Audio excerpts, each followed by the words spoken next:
जय हिंद दोस्तों स्वागत है आपका आपके अपने YouTube चैनल ज्ञानदेही होस्ट में। और इस वीडियो में मैं बात करने वाला हूं इंडियन नेवी सेलर MR यानी कि मैट्रिक रिक्रूट भर्ती 2021 नोटिफिकेशन के बारे में, जो कि आपका अगस्त 2021 बैच का होने वाला है, जिसमें कि कैंडिडेट ऑल इंडिया से अप्लाई कर पाएंगे। और अप्लाई करने के लिए जैसे कि आप सब जानते हैं कि आपसे सिर्फ 10वीं पास की योग्यता मांगी जाएगी। तो आप इस वीडियो को देखते रहिए, मैं आपको इसके बारे में पूरी जानकारी देने वाला हूं। तो यहां पर दोस्तों जानकारी देने से पहले मैं आपको बता दूं कि ये अपकमिंग नोटिफिकेशन के बारे में जानकारी है, और ये इतनी सटीक जानकारी है कि मैं आपको गारंटी दे सकता हूं कि ये भर्ती जो जानकारी मैं भी आपको देने वाला हूं उस टाइम पर 100% आ जाएगी। क्योंकि जो मेरा प्रीवियस एक्सपीरियंस है इस भर्ती को लेकर के, जब ये भर्ती पहले आई थी तो उसको देखते हुए ये भर्ती इस टाइम पर पक्का आने वाली है। इसलिए आप यहाँ पर कंप्लीट जानकारी इसके बारे में जान लीजिए। उसके बाद अगर आपका कोई सवाल कोई डाउट है तो आप कमेंट के माध्यम से पूछ लीजिएगा।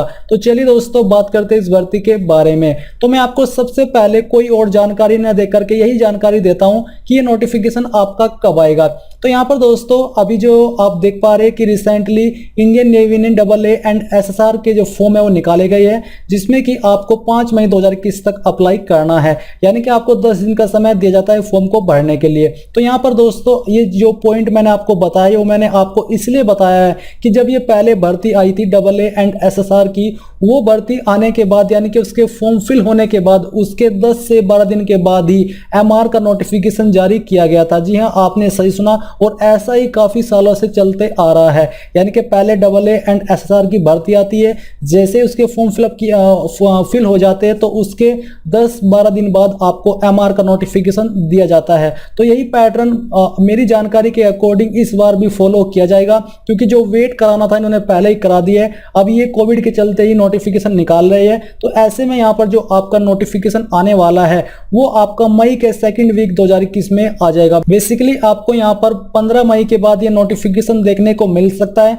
मैं यहाँ पर थोड़ा बेनिफिट ऑफ डाउट अपने आप को ये देना चाहूंगा कि आपको अगर ये नोटिफिकेशन सेकंड वीक के अंदर नहीं देखने को मिलता तो आपको ये नोटिफिकेशन पक्का 20 मई के आसपास तो देखने को मिल जाएगा, जिसमें कि आपको यहाँ पर भी 10 दिन का समय इस फॉर्म को भरने के लिए दिया जाएगा। या फिर आप ऐसा भी कह सकते हैं कि इस महीने के एंड तक आपको ये नोटिफिकेशन 100% देखने को मिल जाएगा, और आप लोग इसी महीने के एंड तक अपने फॉर्म को फिल करना स्टार्ट कर पाएंगे। तो आई होप आपको ये जो जानकारी है वो क्लियर हो पाई होगी। अब आगे जिनको इसको फेक बोलना है वो फेक बोल सकते हैं, और जिनको बिलीव करना है वो बिलीव कर सकते हैं। अब बात करते हैं इसके एलिजिबिलिटी क्राइटेरिया के बारे में। तो यहाँ पर जैसे कि मैंने आपको बताया कि ये भर्ती सेलर के पद पर निकाली जाएगी, जिसमें कि आपकी 3 तरह की पोस्ट होती है, एक स्टेवार्ड की, एक सेफ की, और तीसरी आपकी हाइजीनिस्ट की। इसमें भी यहाँ पर आपके जो अप्रोक्सीमेटली पद होंगे वो आपके 400 होने वाले हैं। और यहाँ पर दोस्तों जो सबसे महत्वपूर्ण जानकारी आती है वो है आपकी एज लिमिट की। तो यहाँ पर दोस्तों जो आपकी एज लिमिट है वो आपकी जो काउंट की जाएगी वो 2004 तक की जाएगी। अभी जो 30 सितंबर यहाँ पर आपको देखने को मिल पा रहा है, मे बी ये आपका अगस्त कर दिया जाए, क्योंकि आपने AA एंड SSR की पोस्ट में देखा है कि उसमें आपको जुलाई तक का समय दिया था।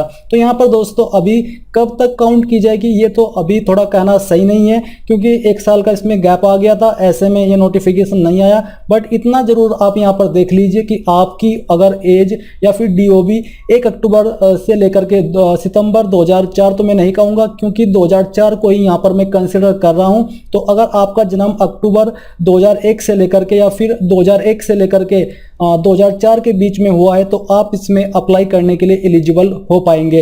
एज ऑन की डेट भी आपको बहुत ही जल्द अच्छे से बताई जाएगी। मैं आपको कोई फेक जानकारी इसलिए नहीं दे रहा हूं ताकि आप झूठी आस में बैठ जाए और फिर बाद में मुझे बोले कि सर आपने कहा था कि एज इस डेट तक काउंट की जाएगी। इसलिए थोड़ा सा आप यहाँ पर वेट कर लीजिए। जिनको इतना वेट करते हुए टाइम हो चुका है तो थोड़ा सा वेट और कर लीजिए।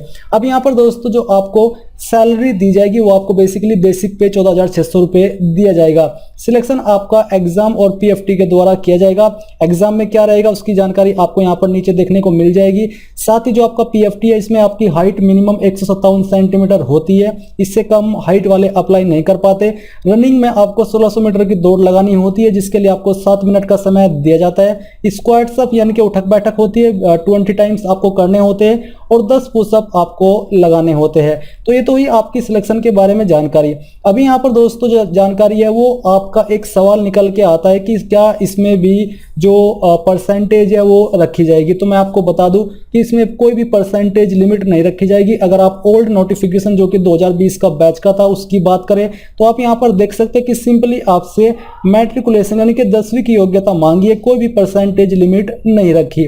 अब यहाँ पर दोस्तों एक और जो महत्वपूर्ण सवाल है वो ये है कि इसमें क्या आपकी जैसे कि AA एंड SSR के अंदर जो कैंडिडेट के एग्जाम की लिमिट थी वो रखी जाएगी। तो दोस्तों मुझे लग रहा है पूरा 100% लग रहा है कोविड को देखते हुए कि इसमें भी आपकी जो एग्जाम की एक लिमिट है कि कितने कैंडिडेट एग्जाम दे पाएंगे अप्लाई करने के बाद में, तो वो भी यहाँ पर अप्रोक्सीमेटली 10 से 15 हज़ार ही हो सकती है, क्योंकि इसमें तो और भी ज्यादा मात्रा में फॉर्म फिलअप किए जाएंगे। तो ऐसे में यहाँ पर 10 से 15 हज़ार की लिमिट ही आपकी इसके अंदर होने वाली है एग्जाम देने के लिए। और अगर आपकी इसके अंदर लिमिट होती है 10 से 15 हज़ार कैंडिडेट को एग्जाम देने की, तो ऐसे में किसी भी कैटेगरी कैंडिडेट से कोई एप्लीकेशन फीस नहीं ली जाएगी।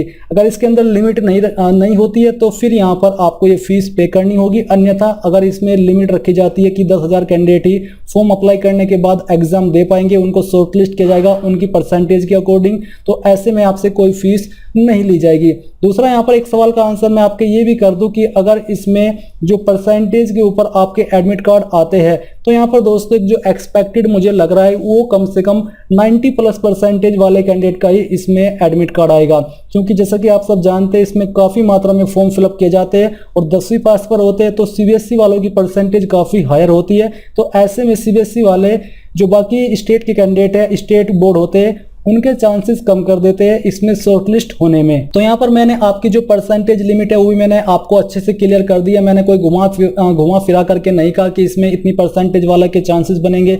इसमें अगर जो परसेंटेज लिमिट है वो रखी जाती है यानी कि परसेंटेज के ऊपर आपके एडमिट कार्ड आते हैं तो यहाँ पर दोस्तों आपके जो परसेंटेज होगी जो शॉर्टलिस्ट हो पाएंगे वो कम से कम 90% पर ही हो पाएंगे, मे बी 85 पर हो जाए। बट जैसा कि आप सब जानते हैं कि ये काफ़ी पॉपुलर वैकेंसी होती है तो ऐसे में 90% वाले ही थोड़ा सेफ फील कर सकते हैं। तो आपने इसकी जानकारी जान ली है। यहाँ पर जो आपका एग्जाम पैटर्न है उसके बारे में आप देख लीजिए। आपका एग्जाम हिंदी और इंग्लिश दोनों लैंग्वेज के अंदर होगा। इसमें आपके 50 क्वेश्चन होंगे, प्रत्येक क्वेश्चन के लिए आपको 1 नंबर दिया जाएगा। साइंस, मैथमेटिक्स, जनरल नॉलेज, इनसे आपके जो क्वेश्चन है वो तैयार किए जाएंगे। साथ ही इसके अंदर आपकी नेगेटिव मार्किंग भी होगी जो कि आपकी 1/4 की होने वाली है। आपको नीचे सिलेबस की जानकारी भी अच्छे से दी जा रही है। तो आपने कंप्लीट जानकारी जान ली है। आई होप आपको क्लियर हो गया होगा। अगर आपका कोई सवाल है, कोई डाउट है तो आप कमेंट के माध्यम से पूछ लीजिएगा। एंड इस वीडियो के लास्ट में एक बार फिर से मैं आपसे कहना चाहूंगा कि आप इस वीडियो को लाइक, शेयर और साथ ही साथ आपके अपने यूट्यूब चैनल ज्ञानदेव होस्ट को सब्सक्राइब करके बेल आइकन को ऑन कर ले। Thanks for watching. जय हिंद।